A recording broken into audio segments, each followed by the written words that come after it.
बढ़ावा आप देते हो। बच्चियां अगर 4 घंटे शाम को अगर अधेला हो जाए, 2 घंटे उनको आने जाने में लेट लग जाए, आप सैकड़ों प्रकार के प्रश्न दाग दोगे, डांटोगे, सब कुछ करोगे। लड़का 12-12 बजे रात तक घूमता रहता है, नशा करता रहता है, लड़खड़ाता हुआ घर में आता है, तब भी स्वागत करोगे, आओ बेटा खाना खा लो। ये क्यों भ्रांति है? ये अज्ञानता है, यही लिप्तता है, यही आपके पतन का कारण है। और फिर भी आप मां की आराधना भक्ति में चाहते हो मां हम पर कृपा बरसाए।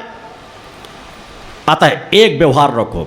अगर बच्ची को भी आप चाहते हो कि मर्यादित जीवन जियो, उसे डांटते हो, समझाते हो, तो पुत्र को भी उतना समझाओ। अगर पुत्र गलती करता है तो पुत्र को भी प्रताड़ित करो। आपका पुत्र दूसरी की बहन बेटियों के साथ कुछ भी कराए, आप प्रसन्न चित्त रहते हो, कोई फर्क नहीं पड़ता। छोटी मोटी बातें भी आती है, एक दूसरे कान से सुनते हो, निकाल देते हो। अधिकांश घरों की हालत यही है। अतः मैं चाहता हूं कि निगाह रखो, अपने बच्चों को सद्मार्ग में बढ़ाओ। यह समाज को भी चिंतन दो, समाज को भी प्रेरणा दो कि अगर पुत्र गलती करे तो उसे भी वही सजा देने का प्रयास करो जो बच्चियों को देने का प्रयास करते हो। यदि लड़के सुधर जाएं तो पूरा समाज अपने आप सुधर जाएगा। आप कैसा भी पहनाव पहनते हो, मुझे कोई परहेज नहीं रहता। सभ्यताएं हैं अलग अलग देशों की, अलग अलग परंपराओं में। मैं किसी पर टिप्पणियां ज़्यादा नहीं करता, मगर अपने भक्ति मानव कल्याण संगठन से जरूर कहता हूं कि हमें भारतीय मर्यादाओं में रहने पर ही हमारा हित और कल्याण छिपा हुआ है। भारतीय परिवेश, भारतीय पहनावा, यह हमें सही दिशा की ओर बढ़ाएगा, हमें मन को ज़्यादा शांति प्रदान करता है। पश्चिमी देश किस तरह पतन के मार्ग पर जा रहे हैं हम आप सभी देखते हैं, समझते हैं। जो मानव अपने देश, अपनी संस्कृति, अपनी परिवेश पर गर्व नहीं करता, वह वास्तव में मानव कहलाने का अधिकारी नहीं है। भगवान की जय। हम दूर होते चले जा रहे हैं अपनी भारतीय परंपराओं से, अपने भारतीय परिवेश से, अपने भारतीय अनेकों प्रांतों में अनेकों परिवेश हमारे इतने अच्छे हैं जो मन को बिल्कुल एकाग्र कर देते हैं, पहनावा, रहन सहन। मगर हम पश्चिमी सभ्यता में बिल बॉटम चलने लगा तो एक हाथ का रोड को साफ करने वाला बिल बॉटम पहनने लगे थे लोग। वो हाफ पैंट पहनने लगे, नीचे कटे कटे, तो उसको पहनने लगे लोग। जीन्स के पैंट चलने लगे तो जीन्स के पैंट पहनने लगे कि बैठे तो पैंट फट जाए, बैठ ही नहीं सकते।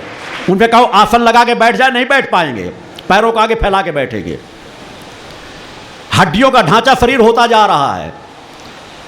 जीन्स पे पता नहीं कितने अच्छे दिखते हैं। मैं अपनी बात कहता हूं, मुझे तो आप लोग संगठन के परिवेश में बहुत प्रिय दिखते हैं।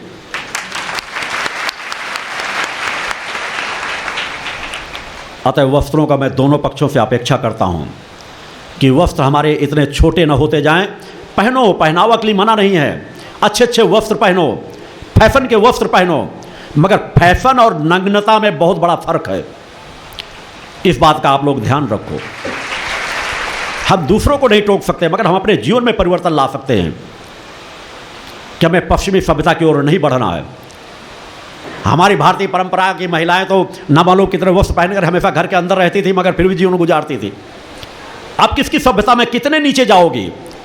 आज तो फिल्मी एक्टर जो हीरोने हैं वो चाकलेट लगा कर के अपनी शूटिंग करवाना शुरू कर दी हैं। आप कितने नीचे जाओगी? जिनका अनुसरण किया जा रहा है उनका जीवन कितना बदतर है। आए दिन जो अनेकों सैकड़ों लोग बियर बारों में पकड़ी जाती हैं, आप लोग टीवी चैनलों में नित्य सुनते हो। ऐसा कोई महीना नहीं जाता जिस महीने हजारों महिलाएं, हजारों लड़कियां जो बड़ा फैशन, दिन में बड़ा वैभव दिखाएंगी और रात में किस तरह कारणगर्ल का जीवन जीती है, बेस्याओं का जीवन जीती हैं। कि आप उनका जीवन का अनुसरण करना चाहोगी या सीता, सावित्री, अनुसुईया का जीवन जीना चाहोगी? भगवान की जय। निर्णय तुम्हें करना है। मैं किसी को बाध्य नहीं करता, मगर गर्व करो अपने पहनावे पर, गर्व करो भारतीय सभ्यता पर, और उस पहनावे पर जीवन जियो। आपको ज़्यादा आनंद मिलेगा, ज़्यादा तृप्ति मिलेगी। उस दिशा में बढ़ो, धीरे धीरे कुविचारों से दूर हटो, अपने मन को एकाग्र करो, आपको ज़्यादा शांति और संतोष प्राप्त होगा।